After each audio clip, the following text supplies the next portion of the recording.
Hablamos con Juan José Gómez Centurión. Hola, Juan José, ¿qué tal? Bienvenido. Bien, hola, Bienvenido. Hugo. Hola, buenas tardes. Sabemos que te gusta gracias por la invitación. No, al contrario, al contrario. Portás la escarapela, te gusta que te digan soldado, fuiste uno de los comandos más valientes que tuvo, de los héroes más destacados, por alguna de tus operaciones en Malvinas. Queremos recordar, sobre todo el rescate al soldado Fernández, esa historia. Pero comencemos por esto último, Juan José, porque vos tenés una mirada política, hemos conversado mucho, tenés una mirada geopolítica, sos un estudioso. Y recién el historiador nos impactó, no solo porque tiene a dos hermanos veteranos y conoce bien los detalles, sino porque habla de la degradación cultural, de la pérdida de horizonte de la Argentina, y vemos un gobierno bifronte. Alberto habla en un lugar hoy, la vicepresidenta habla en el otro lugar. Nada menos que a 40 años de la Guerra de Malvinas. Sí, bueno, Patricio tiene una mirada muy interesante sobre el tema, es un profundo estudioso, es un historiador con este tema, pero yo miraba las imágenes recién, ¿no? Mientras lo escuchaba Patricio, las imágenes de las premiaciones y diplomas de no sé qué están entregando. Le entregaron un diploma a Rucauf. El 2 de abril lo voy a aparecer ahí, a Rucauf recibiendo un diploma. En la otra imagen lo veía al canciller Cafiero que no lograba arrancar cantando el himno. Entonces, la desmalvinización de 40 años es un proceso que vive la Argentina, llevado a cabo por Gran Bretaña y por el poder mundial, casualmente de instalar en el corazón y en la cabeza de los argentinos y fundamentalmente de la dirigencia argentina los argumentos del usurpador. Los argumentos del usurpador y la deconstrucción central del héroe de la guerra, que es el soldado, y lo transforma en una víctima. Ese es el modelo de la desmalvinización en un proceso de guerra de sexta generación. O sea que la guerra de sexta generación es una guerra que no apunta ya al control de lo geográfico, sino apunta al control del intelecto de las personas sin importar la geografía, ¿no? Es la instalación de determinados patrones culturales. Y tal cual como decía Patricio, vos ves la dirigencia argentina de los últimos 40 años, lo único que ha hecho es deconstruir todo el modelo de la patria, todo el sustento cultural. Una nación es un proyecto cultural, claro, es un proyecto espiritual fundamentalmente. Después vienen los recursos, la capacidad productiva, pero fundamentalmente, primero, es un proyecto cultural, la patria es un proyecto cultural. Cuando vos deconstruís ese modelo cultural, lo que estás anulando es el proceso de la patria. Aborto, ideología de género, todo lo que vemos, todo lo que hemos visto en los últimos 30 años vergonzantes de la Argentina, tiene que ver con este modelo de deconstruir a la Argentina, que es el argumento del agresor y el usurpador. Decir, la Argentina no tiene razón, las Malvinas son nuestras. Hablando de la patria puntualmente, digo, hoy en un día tan especial, ¿no deberían dejar de lado todo tipo de diferencias, Alberto y Cristina, y estar juntos, unificar en un mismo lugar y en un acto el sentimiento para homenajear a los veteranos? Sí, claro, bueno, es vergonzoso. La Argentina es vergonzante. ¿La Argentina es vergonzante? Absolutamente. Desde el lugar donde lo mires, Hugo, en los pobres, en los indigentes, en nuestra situación territorial, en nuestro concepto de soberanía, en nuestra clase dirigente. Patricio lo decía con toda claridad. ¿Institucional? Institucional, absolutamente. No existen las instituciones, están avasalladas por las personas, por los proyectos de poder de las personas. Patricio lo decía recién con mucha claridad, ¿no? Mientras Boris Johnson habla de Tucídides, Alberto Fernández habla en idioma inclusivo, dio una imagen que es espectacular. Esto es la diferencia, pero hacer la diferencia de lo que es la dirigencia política de hoy con la dirigencia política de hace 70 años en la Argentina. El nivel intelectual, la formación, la visión. Pensemos en la visión, digo, de Sarmiento, de San Martín, que es cierto, tiene una visión formada afuera o mundial para mejorar la patria, no para hacer negocio, como muchos dicen, con la patria, como pasa en cierto sector de la política, ¿no? Roca era un hombre formado leyendo manuales y leyendo libros en las trincheras de la Guerra del Paraguay.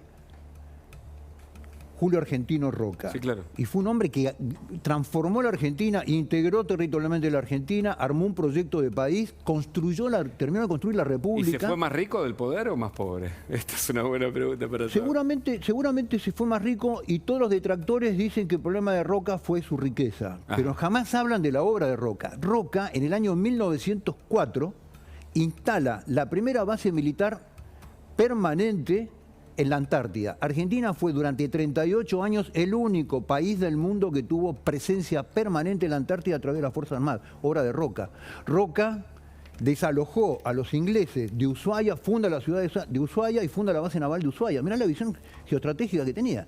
Igualmente digo, viendo estas imágenes no pasa nada, no hay un castigo para nuestros gobernantes. Sí. Tuvimos la palabra de un veterano hace un ratito nada más también, y él nos decía, yo pensé que nos iban a reunir a todos los veteranos en un mismo lugar. Nunca. Y jamás pasa eso. Nunca. ¿Por qué la fragmentación? Claro, porque el negocio de la política es la partición, la fragmentación. Han fragmentado la sociedad. El modelo de política identitaria, lo que es el mismo fenómeno que está pasando en Chile ahora, ¿no? Es buscar identidades histéricas de distintos lugares, juntarlos en una propuesta política, pero ¿qué es lo que te da la política identitaria? Enormes barreras que jamás logran unir transversalmente ninguno de los... Entonces, es decir, nos peleamos entre nosotros. La grieta, el negocio de las grietas. El negocio de la política es la fragmentación y la grieta sistémica. Donde ve algo junto, lo divide. A los veteranos, perdón, te cierro con esto, sí. Hugo, a los veteranos hicieron 40 años de trabajo para fragmentarlos y dividirlos, para que determinados veteranos sean punteros políticos de la política. Después inventaron los soldados movilizados continentales para enfrentarlos con los veteranos de guerra. El negocio de la política en la Argentina no es unir, es dividir. Quiero ir para atrás porque hay por lo menos dos anécdotas que quiero que cuentes, que la gente tal vez no la conozca. Juan José Gómez Centurión fue comando, es un hombre muy formado en estrategia y tuvo 2 episodios en combate que son dignos de ser destacados. Pero, ¿por qué son importantes hoy? Pensemos la Argentina de hoy y por qué las Malvinas siguen, más allá de que son argentinas, por identidad, ¿por qué son importantes en este mundo globalizado en el que somos testigos de otra guerra, por ejemplo, ¿no? Malvinas obviamente no es solamente el tema de la herencia, del pasado y de los legítimos derechos de posesión. Malvinas también es el futuro. El continente del futuro es el continente antártico. Es el único continente de la Tierra que no tiene división política. Tiene pretensiones a través del Tratado Antártico, pretensiones de división, pero no tiene división todavía política. El Tratado Antártico dura hasta el 48, hasta el 2048, si es que antes los tratantes no se deciden a disolverlo. Ahora, la segunda mitad del siglo XXI va a tener que ver con determinados recursos que están en la Antártida. Por ejemplo, el agua. La mayor fuente de agua potable del mundo está en la Antártida. Cuando la Agenda 2030 te dice la distribución equitativa del agua, ¿qué agua crees que está empezando a pensar a gerenciar? El agua de la Antártida. Los hielos eternos de la Antártida. Entonces, la Antártida para la Argentina, la proyección geopolítica natural de la Argentina está hacia el Atlántico Sur y a la Antártida, no sea Bolivia. Cuando el kirchnerismo dice traslademos la capital al norte, te está hablando de la geopolítica del narcotráfico, que se vincula con el norte. La proyección geopolítica natural de la Argentina es hacia la Antártida. Juan José, hacemos un punto ahí, lo escuchamos brevemente, las palabras de Sergio Massa. No me interrumpas, un minuto, dame para... Cierro y dejas hablar a quien quiera. Pero seguimos, ¿eh? No, pero ¿por qué te digo esto? El camino a la Antártida pasa por el Atlántico Sur, que es el vínculo de comunicación, el control del estrecho de Drake, que es el único pasaje natural entre el Océano Pacífico y el Océano Atlántico, destruido, por ejemplo, en un caso hipotético, Panamá, el canal de Panamá, y esa plataforma enorme de control de la Antártida, el pasaje de Drake, que es Malvinas. Claro, claro. Te cierro con esto, perdón. Ahora sí, vamos a escuchar a Sergio Massa y ya volvemos. Sí, claro, sí. Hubo un gobernador argentino en nuestras islas hasta el momento de la ocupación británica. Pero cuando escuchamos cada historia, quién de ustedes estuvo en el crucero, quién de ustedes llegó el 1 de abril a las islas, quién de ustedes de Tablada fue a Comodoro o a Gallegos. En realidad, lo primero que nos viene a todos aquellos que integramos el Congreso, el sistema político argentino, la sociedad argentina en su conjunto, es la responsabilidad y la obligación de pedir perdón. Porque es cierto que yo tenía 10 años y que, como muchos de nuestra generación, mandamos cartas, juntamos comidas, le pedíamos a nuestra abuela o a nuestra madre que tejiera una bufanda para mandar a la isla, para tratar de construir ese vínculo afectivo de quienes estaban defendiendo a nuestra patria en la isla desde el continente. Pero también es cierto que hay dos cuestiones que no podemos dejar de mirar como sociedad para entender que nuestro reclamo de soberanía y el honor a nuestros soldados no puede dejar en el olvido cuestiones que nos marcaron como sociedad. La primera, el porqué de esa guerra. Una dictadura que caía, que había tenido 2 días antes la marcha más importante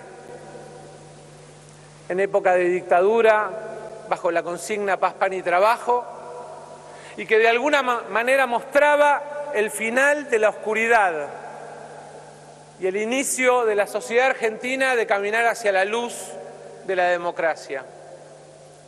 Pero hay un segundo momento,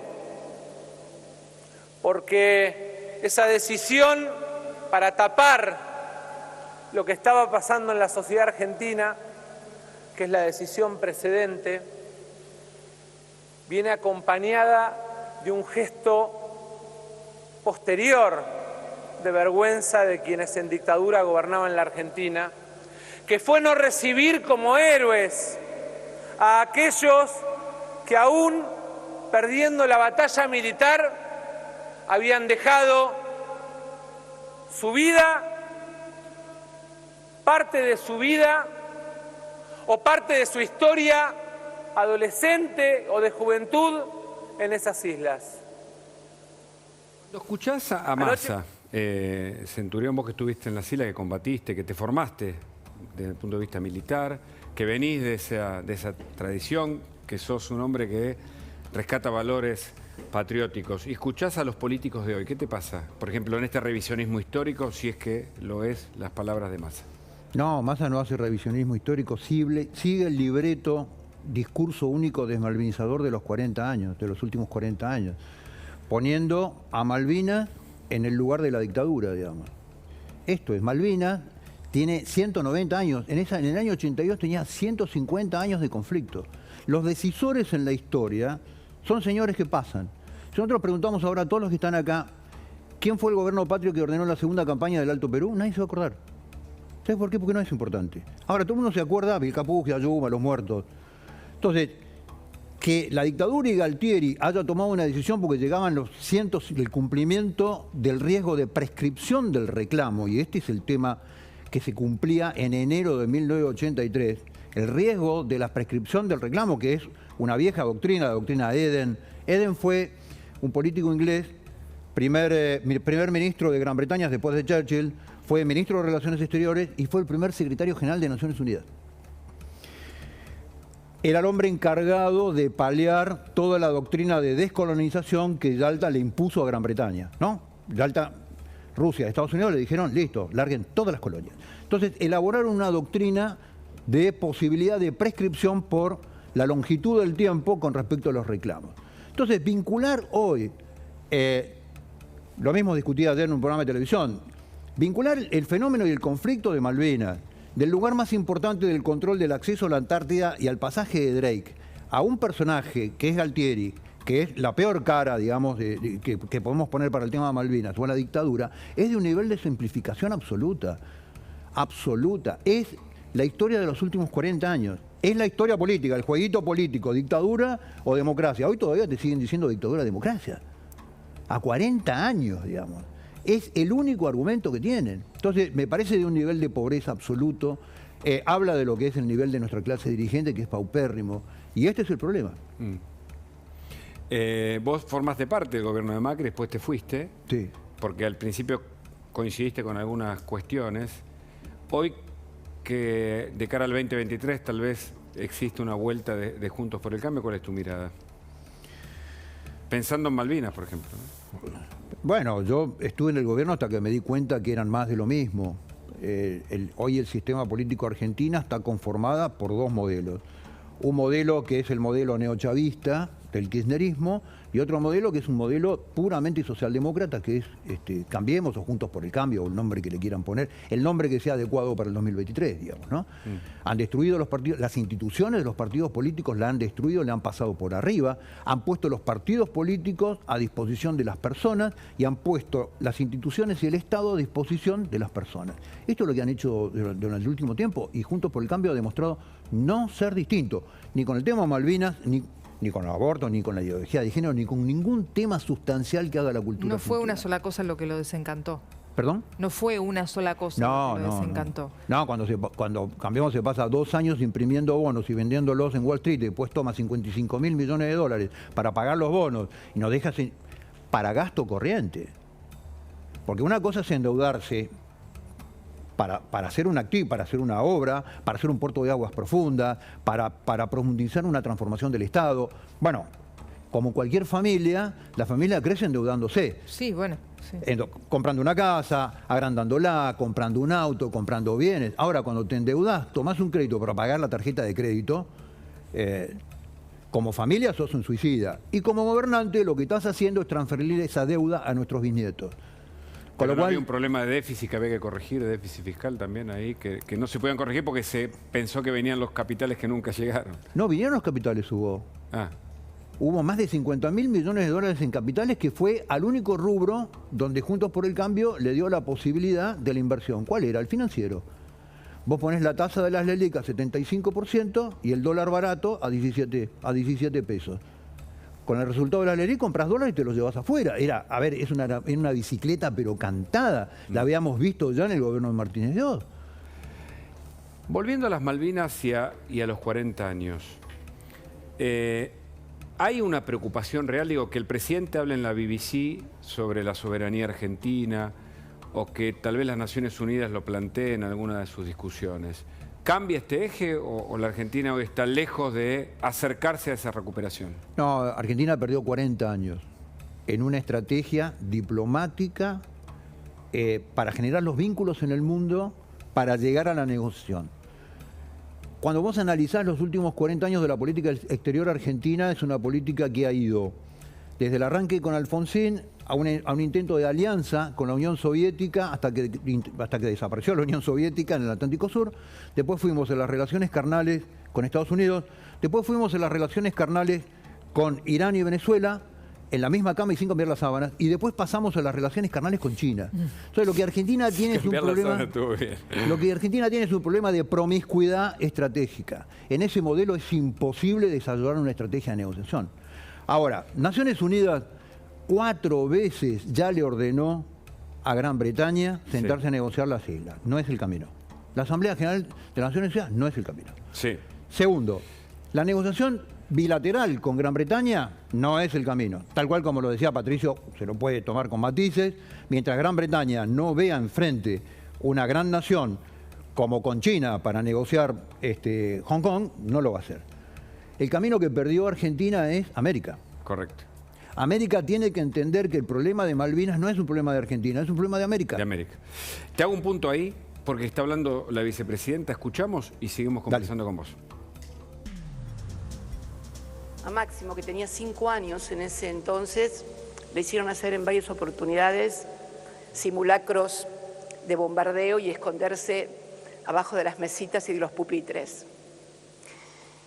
Y en Río Gallegos al menos arrastrábamos durante todo el conflicto el karma que se decía que el Reino Unido finalmente iba a bombardear alguna ciudad en el continente para disuadir y que no hubiera resistencia, y que esa ciudad iba a ser la ciudad de Río Gallegos, por ser la más grande en línea directa a Malvinas. Somos después, creo, de Puerto Deseado y Puerto San Julián la más cercana en línea recta. Así que se imaginan.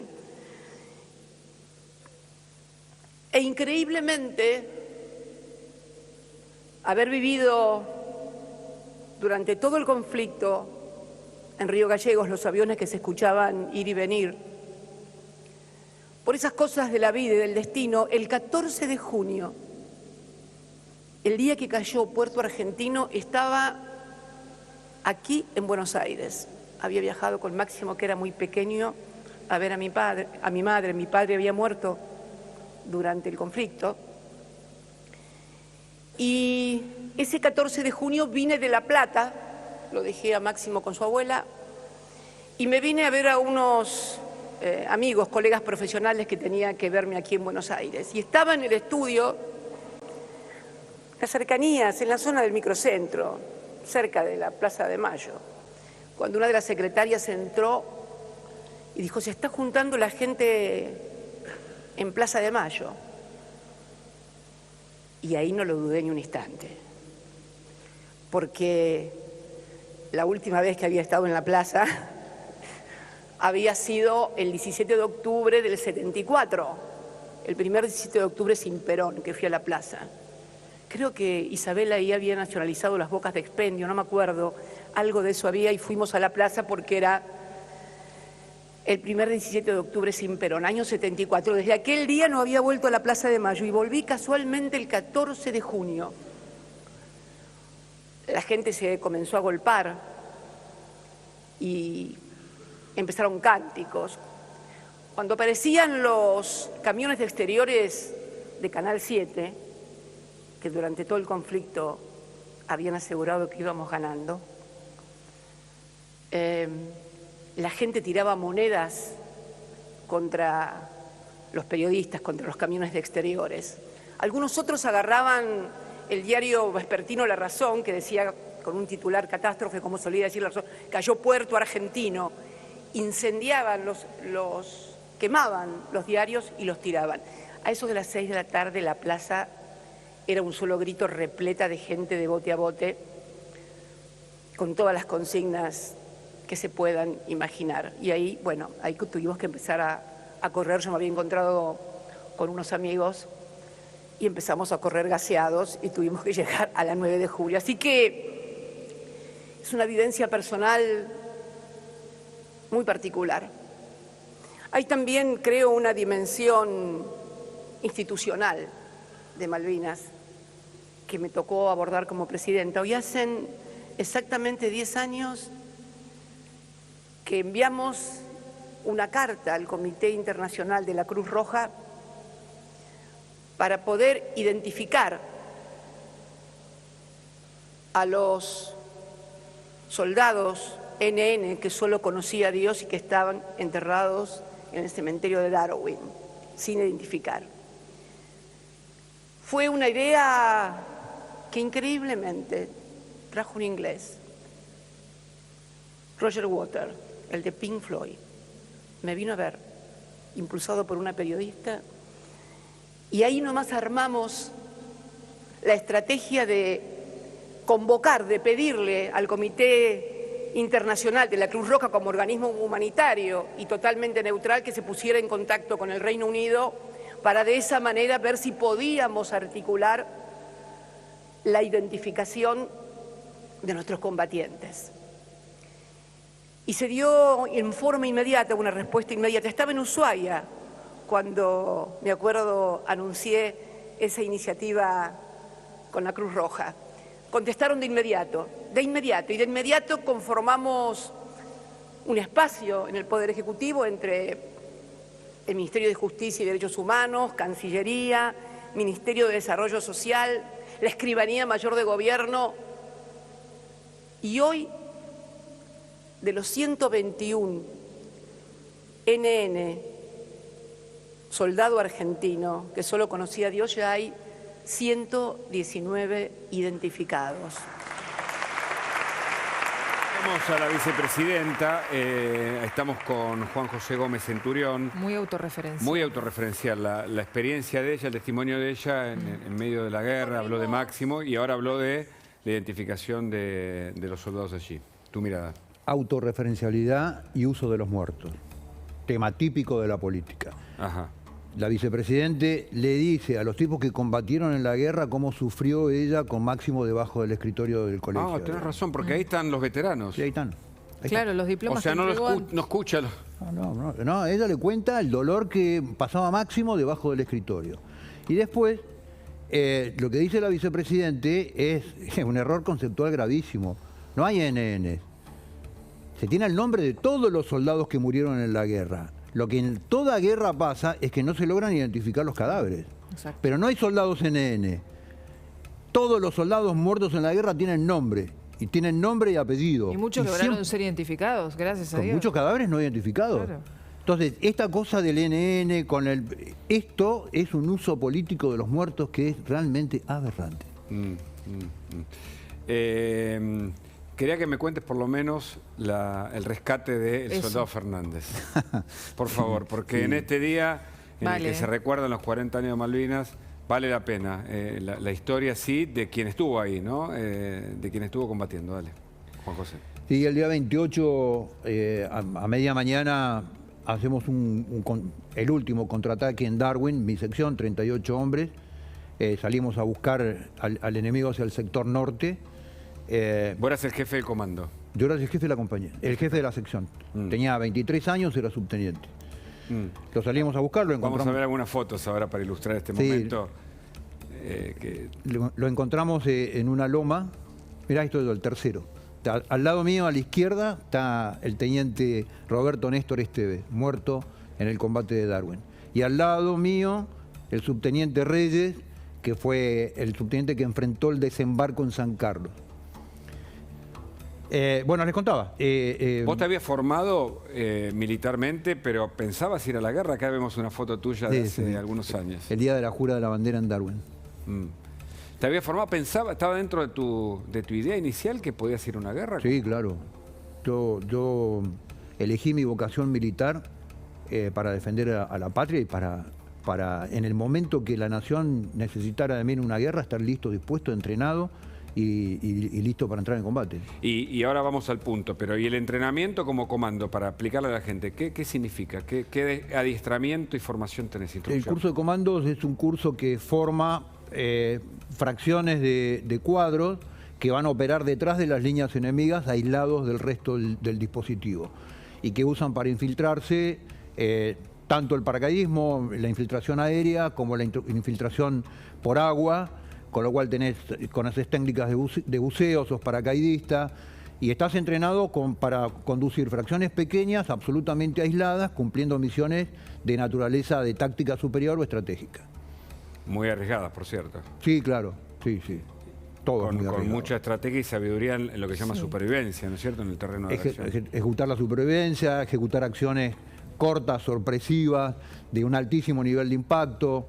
Ahora, ese es el entrenamiento. Más allá de la preparación con la que uno puede llegar, ¿cómo se convive con el miedo? Porque el miedo no es onzo, ¿no? Y en una guerra, ¿cómo se convive? Se convive, lo peor en una guerra es detectar a las personas que no tienen miedo. Se convive con el miedo. Claro. El entrenamiento consiste en aprender a contener el miedo y hacer las cosas superando el miedo. Y el entrenamiento consiste en eso, llevarte a distintos niveles de miedo, ver que los podés superar y sistemáticamente y paulatinamente vas entendiendo cómo funcionan determinadas cosas. Y mucho se habla por partir de las películas, el imaginario social, se hablan de los hilos, de los boinas verdes. ¿Es equivalente la formación que vos tuviste a ese tipo de fuerzas especiales? Sí, de Rangers, sí, especialmente de Rangers, boinas verdes, SAS. Entonces, volvemos a esa escena. Hay un enfrentamiento y se pierde uno de tus soldados. No, te cuento, porque esto tiene ribetes. Claro, por favor. Tiene ribetes que marcan lo que fue el hombre argentino en Malvinas. Bueno, ejecutamos el contraataque, tuvimos muchísimas bajas, le generamos muchas bajas a los británicos. En el momento de replegarnos, porque ya estábamos casi consumiendo toda la munición, estábamos rodeados, no teníamos comunicaciones, yo me quedo en el último escalón aguantando lo que venía en el ataque para que el resto de la fracción pudiese cubrirse en la loma, y en una de esas miro al costado y lo encuentro al cabo Fernández, cabo Andrés Fernández. Te cuento quién era el cabo Andrés Fernández. Cabo Andrés Fernández era el cocinero, era un cabo cocinero. Su misión era estar en la cocina, que es el lugar más seguro de la guerra, haciendo la comida. Sí. Y Fernández, cada vez que nosotros salíamos de exploración o en alguna patrulla, siempre me decía, mi subteniente, ¿podemos ir con usted? Yo, a los 23 años, ¿qué le decía? Fernández, quédese en la cocina, que usted es cocinero y déjeme combatir a mí. Y Fernández tenía un gran aprecio por todos nosotros. Y Fernández, esa mañana cuando nos vio salir en el contraataque, se coló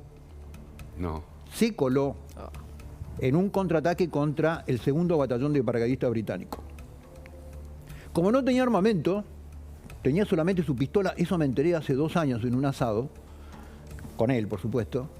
Como no tenía armamento, tenía nada más que la pistola, fue a enfermería, se robó un fusil de un soldado que había entrado herido, la munición, y se coló con nosotros. Wow. En el medio de los tiros y en lo peor de los tiros me di vuelta así y lo veo a Fernández. Nos vamos replegándonos para ya entrar a la loma y entrar a cubierto, y Fernández cae herido.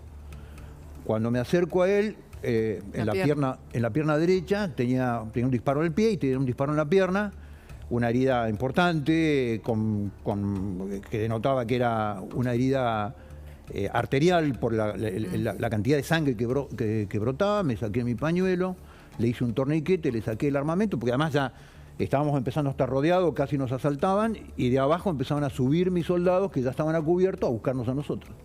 ¿A cuánto estaban los enemigos? Como usted... Y teníamos fracciones que ya estaban a 30 metros, 25 metros. En una mañana de mucha neblina, si no hubiera estado la neblina y la llovizna baja, nos hubieran liquidado absolutamente. Entonces le digo, bueno, Fernández se queda acá, le saqué el armamento para que no haga ninguna tontería. Si pasa un camillero, grite, y si no, yo lo vuelvo a buscar a la noche.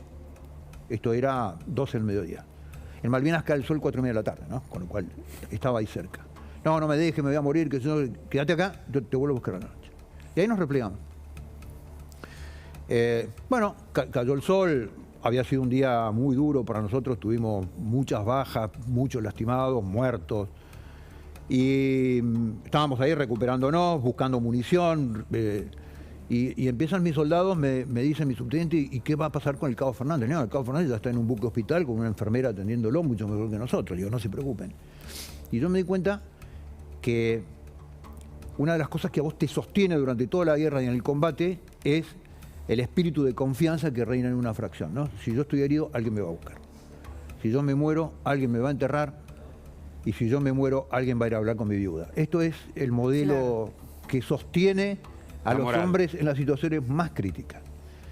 Y yo me di cuenta que si no le íbamos a buscar, lo que suponía que íbamos a buscar un muerto o algún herido, que lo íbamos a buscar muerto o que era un herido que ya estaba en manos de los británicos. Dijo, bueno, muy bien, vamos a buscarlo. Yo sí necesito 2 voluntarios que me ayuden a cargar el cadáver sin armamento, yo llevo armamento, si entramos en combate con el enemigo, yo me ocupo. Y pedí 2 voluntarios, aparecieron 4. Soldados de 19 años. Hacía 3 días que no comíamos. Estábamos empapados hace 3 días, mojados de la cabeza a los pies. 4 voluntarios aparecieron. Me los llevé a mi querido Vasco Aguirre Bengoa y a José Carovio, que eran los que físicamente estaban más intactos, y salimos a la noche a buscarlo. Tardamos como 2 horas en encontrarlo, pasamos fracciones enemigas, nos infiltramos a través de fracciones enemigas y escuchamos un gemido en una de esas, en un lugar donde yo sabía que más o menos era el que habíamos estado, y ahí lo rescatamos a Fernández. Fue muy duro volverlo a traer, digamos, porque era muy pesado, se quejaba, estaba inconsciente. Les debe la vida. Y bueno, hoy pesa como 120 kilos, le digo, gordo, si es ahora no te traemos, digamos, ¿no? Ahora no podría. Pero en esa época era muy flaco. Y la ves en el valor de la palabra, ¿no? El valor de la palabra, ¿no? De la confianza, de la moral alta. Y ese enfrentamiento en el que le piden rendición y vos no aceptás o... Sí, bueno, eso fue antes. Eso fue cuando nosotros tomamos contacto, combatimos con los ingleses, en un lugar que era bastante apretado y que tenía un par de paneles minados que también nos daban algo de protección. Desde una piedra se levantan 2 cascos con un fusil y... Entonces, cuando vos sos jefe de fracción, toda tu información es lo que ves, lo que escuchás y lo que te dicen tus hombres. Esa es la información que procesas, no tenés otra información. Sin radio no tenés información de qué te dicen de otro lugar, no tenés otra información. Y de la punta allá del flanco derecho me gritan mis subtenientes, se rinden. Eran cascos. Se rinden, miro con mi anteojo de campaña, evidentemente estaban levantando el casco. Entonces digo, bueno, alto el fuego, se para uno, viene caminando, me levanto yo. ¿Quién era el que venía caminando? El jefe de la fracción adversaria. Unos dicen que era el teniente Barrio, otros dicen que era el teniente coronel Jones. Pero era alguien importante. Era un jefe. Era un jefe. Nos encontramos abajo, él venía subiendo, yo venía bajando, y me pregunta, ¿entendés inglés? Sí, le digo, habla tranquilo. Bueno, me dice, tranquilo, ya terminó todo para ustedes. Si me entregás el armamento, yo te voy a atender a todos tus heridos y salen todos vivos. Ya terminó todo para ustedes. Y yo creí que él venía a rendirse. Claro. Entonces le digo, repetime. No, me decía, teníamos los dos el fusil levantado y me decía con la mano, tranquilo. ¿Fusil levantado qué significa? Que no hay tiro, no te estoy apuntando. Ok, Claro. parado. Sí. Ahí, fusil arriba, toda mi gente arriba, toda la gente de abajo. ¿Qué escena? Oh, no volaba. ¿La recordás visualmente en tu cabeza? Sí, claro, tengo las fotos del lugar donde fue todo. Y entonces él te vuelve a decir... Tengo las fotos de un lado, pero no las saqué yo, las sacó gente malvinera que fue después y ubicó el lugar y sacó fotos de un lado y fotos del otro. Entonces yo le digo, a ver, no te entendí, repetime. Y me dice, no, tranquilo, ya terminó todo para ustedes, te voy a atender todos tus heridos, y para ustedes terminó todo ya. Y yo no entendí qué me estaba diciendo. Entonces le dije, bueno, me di vuelta y le dije, en 2 minutos abro el fuego. Me agarré y me di vuelta y subí.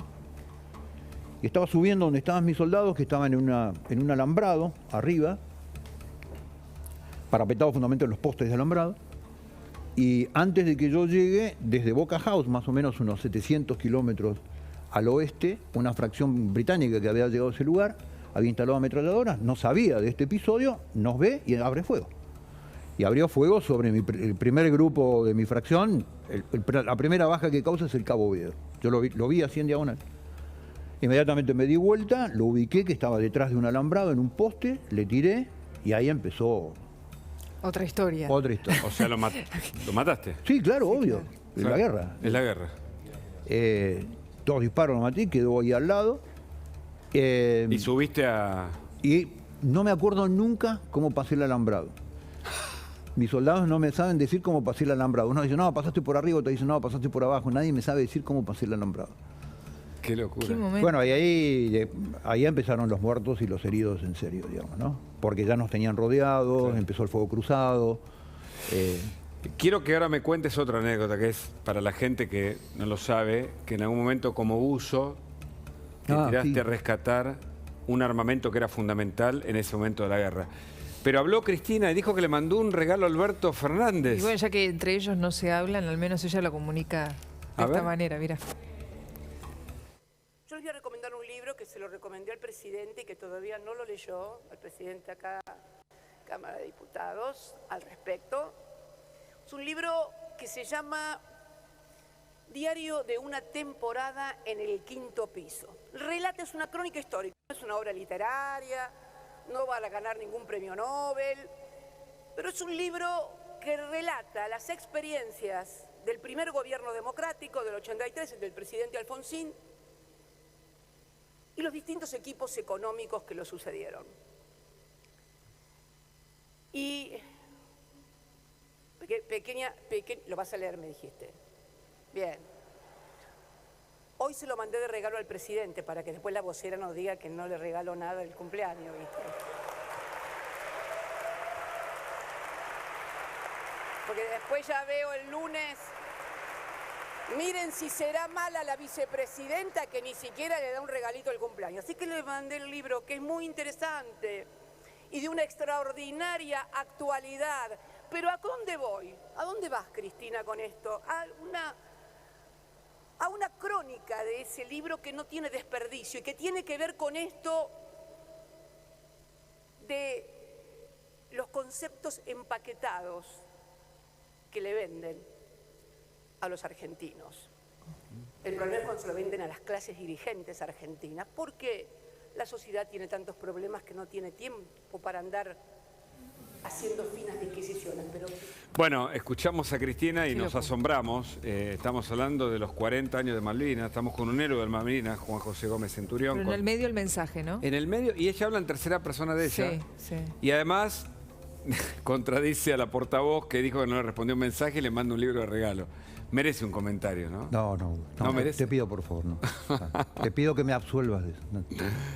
Esta es la... Es difícil tratar de entenderlo, Es que es difícil, ¿no? porque en un día es como un culebrón, es como una situación personalizada de un problema nacional. Un drama dentro de un drama. Es un melodrama. Claro.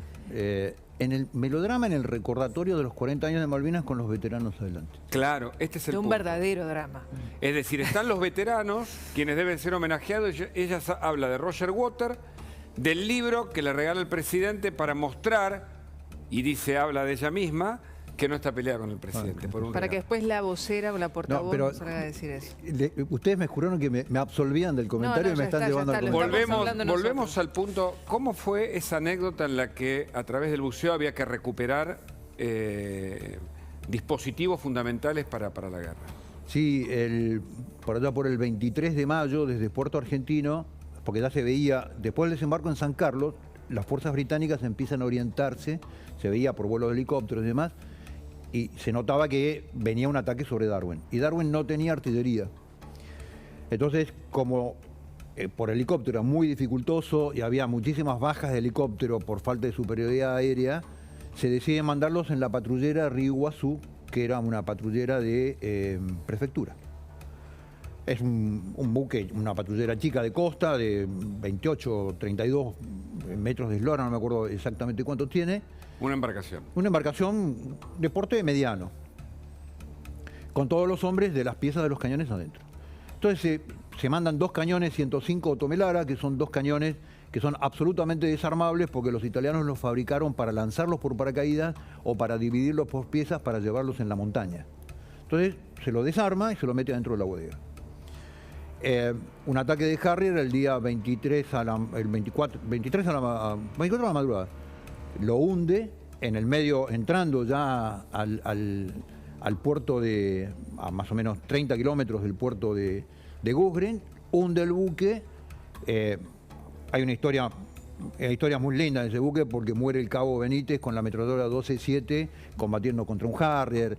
El ataque del Harrier fue muy violento y el buque embica y queda hundido. Y las piezas estaban adentro. Entonces viene el jefe de las piezas, que era el subteniente Navarro, en ese momento, y viene y me dice, mi subteniente, necesito que me ayude. Tengo las piezas del cañón adentro. Yo soy el responsable de esos 2 cañones. Yo le digo, Navarro, ¿estás loco? ¿Usted qué quiere hacer? Y hay que ir a sacarla. Me dijeron que usted tiene un traje de neopren. Sí, pero yo tengo un traje de neopren, no tengo aletas, no tengo visor, no tengo testera, no tengo guantes, no tengo nada. Y ahí empezamos a armar una armada Brancaleones, donde nos apoyó gente de Fuerza Aérea, nos prestaron los helicópteros.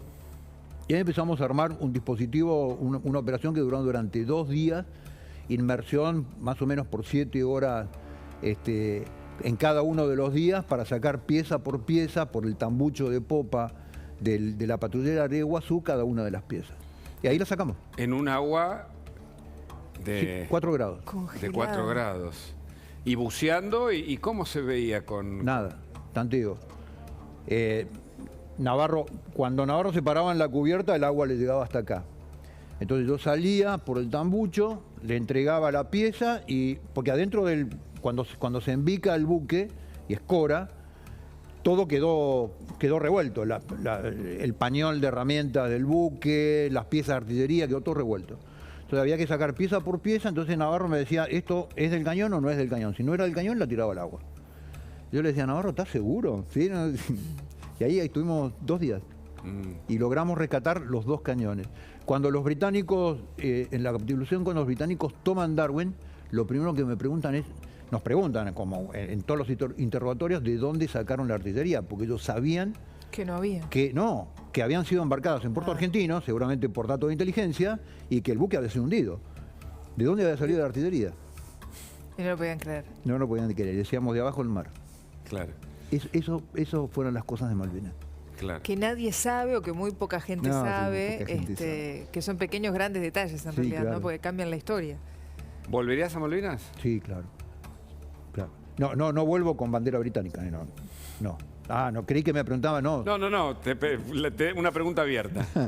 No, volvería en cualquier circunstancia y bajo cualquier forma de volver con bandera argentina, no vuelvo con bandera británica. Yo estuve con bandera argentina, no vuelvo con bandera británica. Respeto a todos los que van, hay veteranos que les hace muy bien ir a Malvinas.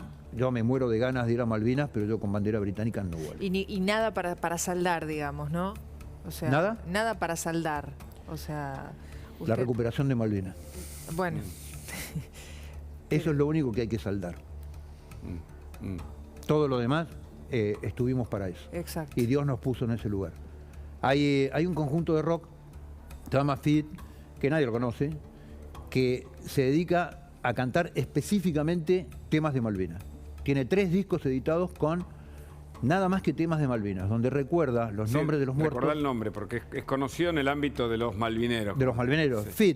Fit, F-E-E-D.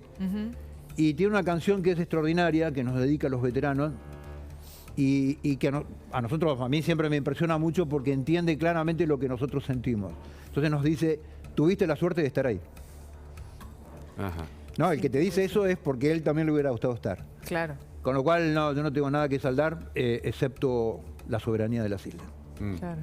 ¿Qué se habla de la degradación? Tanto hablamos al principio de esto. ¿Qué significa esto en términos de la proyección a 40 años de Malvinas? Todo lo que estamos viviendo, yo creo que es un paso más de la desmalvinización, ¿no? Para recuperar Malvinas hay que recuperar la Argentina. Las Malvinas están invadidas, las Malvinas y el 40% de lo que nos corresponde del Atlántico Sur están invadidas por los británicos. Y el territorio continental argentino está invadido por una manga de delincuentes que es la dirigencia política argentina, donde están todos los que estamos viendo por televisión. Para recuperar Malvinas, Argentina debe recuperar primero la Argentina. Y para eso necesitamos decirnos la verdad, porque sé que te generó mucha repercusión en su momento cuando hablaste del tema de desaparecidos y demás. No te quiero meter en la polémica, simplemente quiero decirte, ahora que se habla de la memoria, el otro día, ¿qué te pasó cuando viste esa marcha? Yo recuerdo que gente del radicalismo no estuvo presente ahí. Hay como una reinstalación de la posverdad. ¿Qué te pasa con todo eso? Vos me conocés, yo me caracterizo en la política por decir las cosas que pienso y por dar datos históricos sobre cada uno de los temas. Yo instalé la polémica en el año 2016 como funcionario público y hablé de las 22.000 mentiras, ¿no? ¿Qué significa eso para la gente? Las 22.000 mentiras es haber mentido sobre el relato de los 30.000 desaparecidos. Los desaparecidos fueron los que fueron. Y tenés la versión de la CONADEP y tenés la último decreto firmado por Cristina, no superan los 7.300. Entonces, no es lo mismo en términos de valor histórico para la Argentina y de educación para las generaciones que vienen, decir la verdad, que inventar un relato. Porque ahí tenés la contracara. La contracara de lo que hizo desde el radicalismo con Alfonsín hasta acá es Mandela. Mandela se comió 22 años de prisión en la peor cárcel de Sudáfrica, con un movimiento que era absolutamente marginal, que era el tema de la instalación del derecho a voto y del derecho cívico de la población de color. Con una minoría blanca, despótica, con una metodología muy cruenta. Entonces, cuando Mandela toma el poder y es elegido presidente, obviamente venía el sistema de revancha. Venía un sistema de revancha de 25 años de guerra civil en Sudáfrica manejada por la minoría blanca. Y Mandela dice, no tiene ningún sentido que nosotros nos dediquemos con el derecho penal ahora a perseguir un proceso de guerra civil de 25 años. Es más importante saber la verdad, porque es lo que va a cultivar al sudafricano del futuro, que intentar hacer justicia. Y establece los juicios por la verdad. ¿Qué consistían los juicios de la verdad? De los dos bandos, ¿no? Tanto del bando de la subversión como del bando oficial del Estado, vos te sentás y decís lo que hiciste y estás absolutamente liberado de responsabilidades jurídicas del pasado. Ahora, si vos ocultás algo, vas a ser inmediatamente juzgado. Y en 5 años, Mandela unió a Sudáfrica y la proyectó al mundo. Esto es un estadista. Y vos decís entonces, volviendo al 24 de marzo, porque fue un hecho tan polémico, por supuesto, con relevancia institucional, vos decís que la Argentina se debe una discusión sobre el tema de la verdad de esos años. No hay discusión, Hugo. A ver, el curro de los derechos humanos sigue siendo un negocio de la política. Es un negocio en términos políticos y para muchos un negocio en términos financieros. Pero es un negocio para la política, es volver a fragmentar, volver a dividir, volver a tener temas en cómo segmentar la sociedad. Por ejemplo, que se den dineros, millones de dineros a quienes teóricamente sufrieron el exilio, incluso previo a la dictadura, por ley o... Todo ese disparate, tener un sistema preferencial cambiario para los familiares de aquellos que se declararon por decreto desaparecidos o perseguidos políticos, como salió en el año 2020. Todo ese modelo es un modelo de gestión política. La política sigue haciendo política con los temas más cruentos de la Argentina. Los 70, Malvinas. Hablo del caso Nacha Guevara puntualmente. ¿Qué es lo que te genera más ruido? ¿Que alguien como Nacha Guevara reciba ese subsidio o que el gobierno se lo otorgue? Todo. Las dos cosas. Claro. Es un negocio a dos puntas. Sí. Patricia Bullrich cobró también un subsidio por estar mandada por los padres para afuera durante, qué sé yo, 2 meses, 3 meses, también cobró un subsidio. Una jueza de la Corte Suprema, Argibay, había cobrado un subsidio. Entonces, ¿por qué no se habla la verdad en la Argentina? Porque al poder en la Argentina la verdad le duele porque está manchado. Ese es el tema. Por eso no se habla la verdad. En general, toda la clase dirigente es cómplice del modelo de mentira sistemática. El uso de los muertos, el uso de los hechos crueles de los argentinos, de los hechos más duros de los argentinos. La viste a la vicepresidenta recién, usando a los muertos para que la aplaudan en un homenaje a los veteranos. Ahora, ¿cómo se erradica algo que está tan enquistado en nuestro ADN? Porque claramente como sociedad somos así. No queremos hablar de ciertos temas, hay cosas que no se yo creo que deben es un tema que viene desde el poder, es un discurso único. Cuando vos ves un proceso de transformación en cualquier organización, la más chica, la más grande o una nación, la dirigencia tiene mucho influjo en eso, porque como vos ponés la regla de juego, claro, la gente tiene una conducta contextual. Entonces, si la gente ve sistemáticamente malos ejemplos en sus dirigentes, la sociedad dice, ¿por qué no yo? Este es el punto. El problema de la Argentina es la dirigencia. Bueno, con la pandemia pasó eso. Ahora, fue más que claro. Ahí tenés un ejemplo clarísimo. Vos pagaste un costo alto cuando hablaste de los 8.000 y no 30.000 desaparecidos, ¿no? Sí, claro. Sí, lo criticaron mucho. Se lo criticó mucho.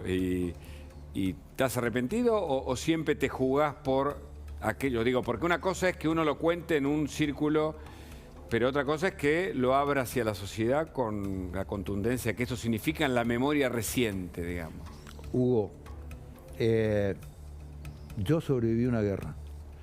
Yo conduje 38 hombres que fueron leones en la guerra. Yo enterré a mis soldados. Hay una foto por ahí que yo te mandé que si después la querés poner del 6 de junio. Yo tengo una responsabilidad y esa responsabilidad es decir la verdad. No me importa el costo, me importa nada el costo que pague por decir lo que yo pienso y por decir lo que yo creo que tengo que decir. Esa es mi sección, mirá. Esa es la sección Romeo, el día que juraron la bandera allá por el 22 de abril. Ahí al fondo ves la población de Gusgren, en la bahía, y eso es un helicóptero Chinook de Fuerza Aérea que nos llevaba a muchísimas operaciones. Ahora, y cuando ves ese tipo de fotos, ¿qué sentimiento te genera? Un orgullo. Mucho orgullo. Enorme. Hoy a la mañana, nosotros tenemos un chat, ¿no? Donde, todas las mañanas nos saludamos, hay algunos que somos más vagos para saludar, y cuando esta mañana nos conectábamos por el chat y nos saludábamos por el chat, es un orgullo enorme. Que te lo llevas a la tumba, ¿no? Haber pertenecido, haber formado parte. Haber pertenecido, haberlos conducido, haberlos formado, yo los recibí como civiles. Y al volver, un poco la pregunta que le hacía yo antes a otro de los veteranos que estuvo con nosotros, a Roberto Picardi, ¿cómo fue la vuelta? Fue tremendo, fue más dura que la guerra. ¿Sí? Sí, claro. A ver. La desmalinización fue un proceso tremendo. El proceso de desmalinización inicia en junio declarado además por el entonces general Nicolaides, que era comandante en jefe del ejército, se inicia a fines de junio de 1982. Y tenía por objeto sacar a Malvinas de la cabeza de los argentinos y del corazón de los argentinos. No se habla más de Malvinas. Desmalvinicemos. Desmalvinicemos el ejército, desmalvinicemos la educación, para que los chicos no hablen más de Malvinas. Y en el fondo, vos lo que ves, la contracara de la desmalvinización es que fue un proceso de instalación de los argumentos del usurpador durante 40 años y de deconstrucción del sujeto de la historia de Malvinas, que es el soldado argentino, el soldado con cripto argentino, que es un héroe, y transformarlo en una víctima. Esto fue el modelo. ¿A vos también te bajaron alguna línea, como dijo algún veterano, sobre lo que se podía decir, no se podía decir? Sí, claro. No hablar, lo hicieron firmar papeles. Y Cuando yo jamás fui en ese tema demasiado obediente. Yo empecé a hablar de Malvinas apenas llegué de Malvinas. Y la verdad que uno permanentemente estaba diciendo, che, cuídese con este tema, deje de hablar de Malvinas, termine con este tema, era una cosa sistemática, ¿no? queremos conversar, estamos con Juan José Gómez Centurión, nos vamos metiendo en distintos terrenos porque claramente a 40 años de Malvinas, la verdad se hace un deber y una obligación. Y hablamos con Robertino Sánchez Flecha porque está con un veterano que fue homenajeado en este acto donde habló la vicepresidenta Cristina Fernández. Robertino, buenas tardes. Hugo, buenas tardes, correcto. Una vez finalizado el acto tenemos la posibilidad de conversar con José Figueredo, sí, que es funcionario del Ministerio de Economía de la Nación y uno de los condecorados en esta oportunidad. El dato particular de José es que durante la guerra, y cuando fue la guerra, él tenía 17 años y es uno de los pocos soldados que fueron convocados a la guerra que eran menores de edad. Así que será obviamente interesante conversar con él. Él a su vez los está escuchando. Le hago una primera pregunta, si les parece, comenzamos a conversar con él. José, en principio, agradecerle obviamente por su tiempo y preguntarle, bueno, ¿qué le ha parecido este acto condecorativo aquí en el Congreso de la Nación? Bueno, buenas tardes. Creo que es importante. Hoy venimos de la ESMA, del Museo de Malvinas, que estuvo el presidente, estuvimos participando y después nos invitaron a que viniéramos acá. Para nosotros es importante esto, el reconocimiento del pueblo, el reconocimiento de la parte política y tratar de sanar tantas heridas que por estos 40 años venimos atravesando. Hugo Vivi los está escuchando, José, para que puedan preguntarle. Bueno, el reconocimiento es de acá también por la condecoración. Y nos preguntamos si también hubo ausentes en esa celebración de la ex-ESMA y ahora en el Senado, si no deberían haber sido convocados también otros compañeros suyos. Sí, yo creo que tendría que haber sido más amplia la invitación. Creo que hoy es el Día del Veterano de Guerra y creo que faltaron veteranos de guerra. Claro.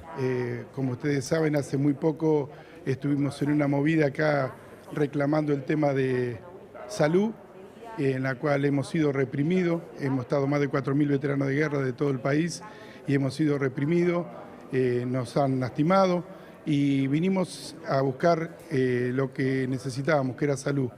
Y bueno, creo que eso afectó mucho y bueno, muchos de los veteranos no quisieron participar y se quedaron en su ciudad, en su provincia, con su pueblo, con su gente, recibiendo y celebrando el 2 de abril. José, cuando les entregaron el diploma, ¿la vicepresidenta les dijo algo en particular? No, en particular nada, que yo iba Nada. escuchando los casos y en particular nada. Claro, claro. ¿Cuál le gustó más de los dos homenajes, el del presidente o el de la vice? Si es posible, ¿no? Es que... Sos malo. Mira, los homenajes son todos buenos, son todos importantes porque es una caricia al alma, es un reconocimiento Está muy bien. a 40 años de la Guerra de Malvinas. Merecido, Creo que claro. es El más una caricia sentido, a nuestra ¿no? alma, después de tanta prueba. Claro, claro. Está muy bien, está muy bien. Le Mirá, agradecemos y... sí, termine, por sí, favor. te escucho. No, termine usted que está... No, dale, te escucho. No, queremos No, agradecer. te quería decir... Te quería decir que nunca es completo, siempre queda algo en el tintero. Nosotros a 40 años todavía seguimos cenando heridas, todavía la parte política, la parte de la sociedad y aún entre los propios veteranos hay cosas que todavía tenemos que curar, tenemos que aprender a sanarnos y a aprender a entender que somos seres humanos, que somos todos una misma persona y tratar de consensuar y trabajar juntos por el bien de todos. Cada año veteranos van falleciendo, Claro. cada año parece que se abre más la distancia, en vez de unirnos parece que cada vez estamos más divididos y creo que eso no le hace bien a nadie. Bueno, Totalmente. mi objetivo y el objetivo de todos los que estamos en este momento es poder trabajar en conjunto para unirnos, para que trabajar por un mismo fin. Como hoy decía el presidente de la Cámara, que un día podamos volver a ver flamear la bandera en Malvinas. Creo que si estamos juntos, creo que lo vamos a poder lograr. José, más allá de la dirigencia política, ¿cómo siente la mirada de la sociedad? Y si cambió con respecto a la guerra desde hace unos años esta parte. Sí. Hay una gran parte de la población que cambió. Nosotros nos sentimos, yo vivo en la ciudad de Mar del Plata. Mar del Plata tiene muchos veteranos de guerra, tiene más de 800 veteranos de guerra. Sí. De hecho, los que tomaron Malvinas, el 2 de abril, los que recuperaron Malvinas son de Mar del Plata, los comandos anfibios, buzos tácticos, y todavía aún siguen vivos y están con nosotros. Y bueno, y la sociedad responde, la sociedad cada 2 de abril, cada acto que nosotros estamos nos apoya, está con nosotros. De hecho, anoche nosotros estuvimos en la vigilia y estaba lleno, no había lugar, muchísima gente, y hoy nos mandaron video del acto central a las 10 de la mañana, fue impresionante la cantidad. El pueblo siempre está con los veteranos, el pueblo siempre está con nosotros. Gracias, le mandamos un abrazo cálido. Bueno, listo, gracias a ustedes. Hasta luego. Gracias, Robertino, también. Sí, volvemos con vos en instantes. Una última, Centurión, agradeciéndole su visita aquí. Que no convoquen a todos. O si a usted lo hubieran convocado, ¿usted hubiese ido hoy a este acto del gobierno? Depende para qué convocar. Si vos como gobierno decís, a los 40 años de Malvinas el Congreso de la Nación vota una distinción a todos los veteranos de guerra, yo voy. Ahora, esto que no se sabe quién es, cuál es la medalla, cuál es la distinción, a quiénes convocan, esto es política. Están haciendo política con los veteranos de guerra, ahí no voy. Claro. No voy ni loco. Claro. O sea que hoy no hubiera ido. Pero además no Claramente. lo convocaron, esto es lo extraño. No, y no convocaron ¿Cómo a todos. funciona? Que es una dedocracia, es... Claro, ¿cómo fueron elegidos los que...? Deben ser veteranos que están vinculados a determinadas dependencias nacionales y que fueron propuestos porque están adentro de la función pública. Claro. Claro, ¿no? Dedocracia en términos de que seleccionan a algunos Sí, cuando sí. el universo debería convocar a supuesto. todos. Y si hicieron 2 actos, se puede haber hecho uno más grande. No, pero si vos entregás una medalla, decís, mandás las medallas a las provincias, decís a los gobernadores, convoquen a los veteranos y colóquenle esta medalla del Congreso de la Nación. Claro, claro. Con una ley donde los representantes del pueblo votan una distinción a los veteranos y asignan un presupuesto, como corresponde. Claro, pensaba en eso, en el presupuesto, digo, porque muchos dicen, no, porque por cuestiones de gasto, no, se hicieron 2 actos, cada Sí, acto tuvo su claro. costo, pueden haber hecho uno con todos. Centurión, gracias por su visita. No, al contrario, Muy muchas amable. gracias. Muchas gracias. Bueno, Muchas gracias. Qué nos enriquecedora quedamos- la charla. Sí, interesantísimo. Muy.